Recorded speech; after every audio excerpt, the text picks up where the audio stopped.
Baixada Santista Sem Reação, chegando pela sua Santa Cecília TV.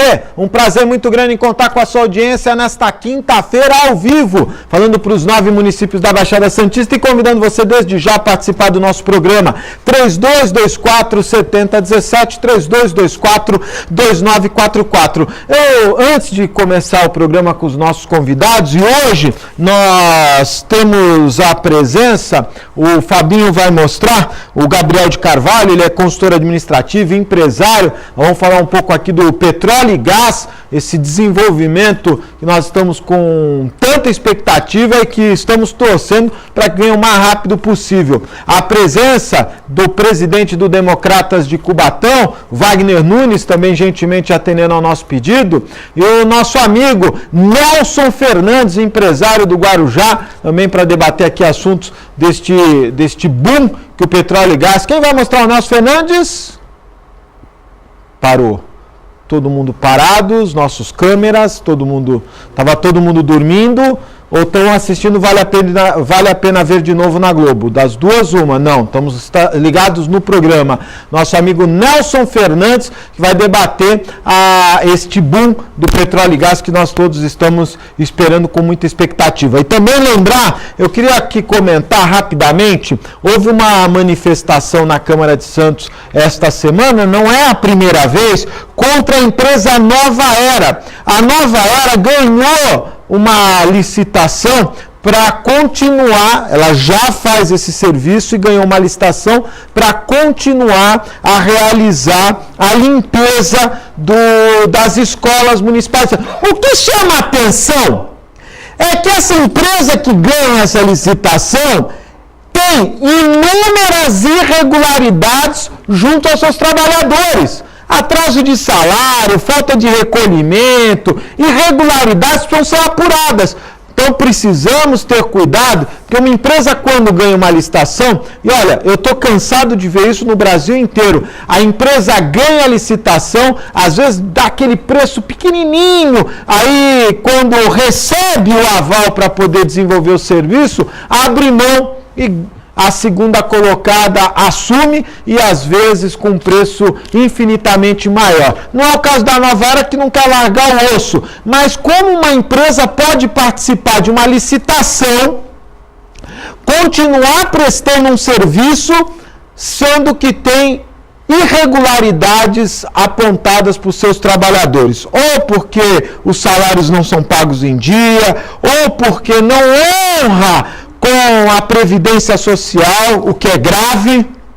Uma empresa que presta serviços ao poder público, no mínimo, tem que estar, como diria o nosso amigo Silvio Santos, religiosamente em dia com os tributos que deve recolher. O programa de hoje está apenas começando e você é meu convidado. 3224-7017, 3224-2944. Nelson, boa tarde, obrigado por vir ao programa. O Guarujá, com certeza, Guarujá e Vicente de Carvalho serão dois polos urbanos que estão na expectativa do petróleo e gás. Claro, acho que o Guarujá, principalmente, lá em Vicente de Carvalho, nós temos um potencial na beira do cais, né, do porto, de receber as plataformas da Petrobras lá. Então, a Petrobras está estudando de fazer 2 plataformas offshores ali para levar para alto mar, ali em Vicente de Carvalho, perto do Jardim Progresso, né? Então, acho que é importante para a nossa região esse desenvolvimento que a Petrobras vai estar dando na nossa região. Infelizmente, poucas pessoas acreditam, Augusto, e o poder público acredita menos ainda. Então isso me deixa assim, com um pouco de apreensivo, porque a gente vê no Rio de Janeiro as cidades onde está sendo aproveitando esse momento, lá desde a região dos Lagos até Campos, Muriaé, São Gonçalo, Niterói, crescendo como nunca, e a nossa região ainda parada, esperando acontecer. Nós temos que preparar a infraestrutura primeiro, temos que criar condições para que eles possam vir definitivamente e se instalar aqui e gerar esse desenvolvimento tão grande que é esperado e espero que aconteça na nossa região. Nelson, daqui a pouco você vai comentar essa matéria, manchete do Jornal do Guarujá, meu amigo Alfredo Zé Fortes, Guarujá é líder em registro de casos de estupros na região metropolitana.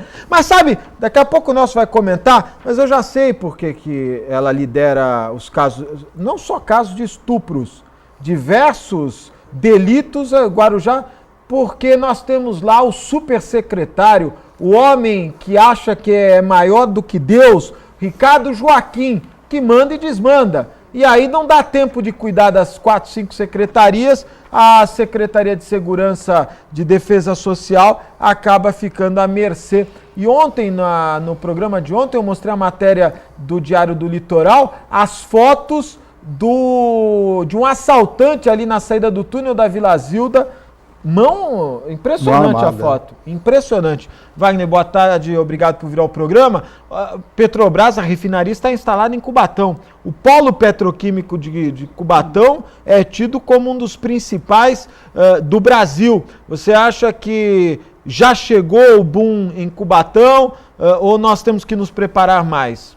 Boa tarde, Augusto, boa tarde, Nelson, boa tarde, Gabriel, boa tarde à população de Cubatão. Como o Nelson também disse, Cubatão precisa se preparar para receber todo esse investimento do pré-sal. Nós temos em Cubatão instalada a refinaria Presidente Bernardes, e o pré-sal é importante não só para o Guarujá, mas pela Baixada Santista como um todo. Cubatão ainda está atrasado em relação a isso. Nós temos que buscar, a prefeita tem que buscar investimentos para que nós possamos obter os benefícios que esse pré-sal vai trazer para toda a região. Nós temos instalado em Cubatão, né, a Cosipa, né, produtora de aço, e temos o canal navegável que chega até a Cosipa. Por que não, né, aproveitar o PINC, Projeto Industrial Naval de Cubatão, que foi gerido na administração anterior e até hoje está paralisado. Que incentiva a criação, né? A construção de estaleiros. Esses estaleiros estão sendo, a construção desses eventuais navios e toda a estrutura para a plataforma marítima que será utilizada no pré-sal está sendo levada para outras cidades, como bem disse o Nelson. Então, Cubatão está atrasado. Acho que teria que haver uma ação política da prefeita em relação ao governo federal para que Cubatão e a região não perdessem esse boom histórico que advém com o pré-sal. Dizem que cavalo selado, né? Só passa uma vez. Você tem que aproveitar. Passou na sua frente, tem que montar e aproveitar tudo aquilo que ele oferece, porque senão vamos ficar chupando o dedo. Ô, Gabriel, você sabe que eu converso com alguns amigos, não é, que querem empresários, micro, médios, alguns grandes empresários, que querem aproveitar esse momento. Mas ainda há um desconhecimento de como se relacionar com a Petrobras, aonde procurar, de que maneira procurar, que tipo de serviço oferecer. Primeiro quero dar boa tarde, obrigado por vir ao programa. É possível uma consultoria para as pequenas e médias empresas no sentido de mostrar o caminho das pedras? Mais uma vez, boa tarde, obrigado por vir ao programa. Bom, boa tarde a todos. A sua pergunta é muito grande, eu acho que nós vamos ter que dividir em partes, talvez começando falando na mão de obra, sobre a mão de obra. Eu acho que os mais jovens realmente devem se preparar mais, porque o setor de petróleo, ele é dividido em segmentos. O último estágio é a Petrobras, existem todos os grandes fornecedores que vão fornecer para a Petrobras, e existem pequenos fornecedores numa escala de fornecimento bastante ampla, não só na indústria, como muito na prestação de serviços, assistência técnica. Falando das pessoas aqui para Santos, as pessoas vão ter um outro tipo de mercado, uma multinacional, vão estar trabalhando para multinacionais, portanto, um conhecimento de uma língua estrangeira vai ser muito importante, porque provavelmente daqui vai se reportar para o país de origem das empresas. As empresas do setor petrolífero são bastante concentradas dentro de atividades muito específicas, então o treinamento e a formação é um item, na minha opinião, determinante. Quer dizer, temos tempo para estudar e ficar melhor. Esse é um primeiro ponto. Então a qualificação da mão de obra é fundamental. É básica. E a última pesquisa, Augusto, que saiu, a qualificação da mão de obra da Baixada é uma das piores do estado de São Paulo. A Tá pesquisa aquém que saiu das a semana necessidades. passada. Está aquém da necessidade. E agora, o poder público tem que investir firmemente na qualificação das Perfeito. pessoas, não só dos jovens, mas de qualquer pessoa na faixa etária de trabalho, para poder se aprimorar dentro desse novo mercado, que esperamos seja muito grande na nossa região. E o poder público, a gente vê que não estão fazendo praticamente nada, né? Fala, Isso poderia ser feito também através do SESI e Senai também.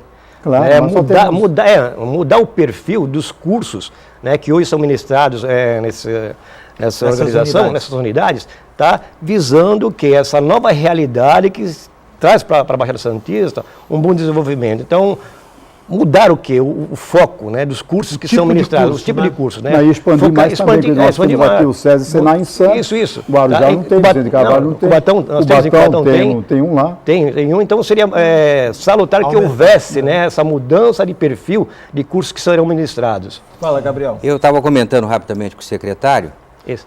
um dos pontos que nós já estamos vivendo em São Paulo, não na área de petróleo, mas só um outro exemplo, é na área de informática, na área de telecomunicações. A legislação brasileira muitas vezes não acompanhou, eu digo brasileira, no caso nós estamos falando da legislação municipal. No caso específico do exemplo que eu vou dar, da legislação do município de São Paulo. Nós recebemos, a nossa empresa trabalha muito com empresas multinacionais e uma delas, inglesa, começou a oferecer um serviço de intermediação de informações eletrônicas, posso colocar dessa maneira, propaganda. A legislação municipal não previa uma atividade como essa. E depois de uma certa discussão, se chegou à conclusão que deveria ser classificada numa determinada atividade que não exigia a emissão de notas fiscais, muitas vezes não, por certo, um elemento determinante em qualquer município. O que eu conversava rapidamente com o ex-secretário é justamente a preocupação que o legislador já deve ter para analisar as futuras atividades. Eu trouxe, a título de exemplo, depois, se for interessante, nós podemos ler, 78 itens diferentes de atividades ligadas ao setor petrolífero. Não só a parte de abastecimento de tubos, ou seja, bombas, como a maioria de prestação de serviços, muitas vezes não prevista na legislação, o que dificulta uma arrecadação. Então, eu diria que a preocupação do município em atentar para esse futuro legal é uma coisa muito importante. Wagner, você acompanhou o baile de Cubatão? Me parece que teve uma manifestação de professores, mas que foi impedido, né? Os professores não puderam se manifestar. Me chama a atenção porque a Márcia Rosa é professora, uma pessoa super educada. Eu tenho um carinho muito grande pela Márcia Rosa e sei que ela não deve ter sido informada dessa manifestação que os professores promoveram no dia do baile oficial de Cubatão, inclusive sendo proibido chegar perto do local do evento. Eu acompanhei o evento através da Santa Cecília TV. Bela transmissão, fez uma cobertura ao vivo e tomei conhecimento dessa manifestação da Associação dos Professores. Mas ao que me parece é que a Associação dos Professores entrou no Ministério Público. Eu tenho aqui, olha. Você tem? Você pode até... Eu recebi aqui ontem essa documentação, a Associação de Professores entrou no Ministério Público. Questionando que a mudança na lei de contratação do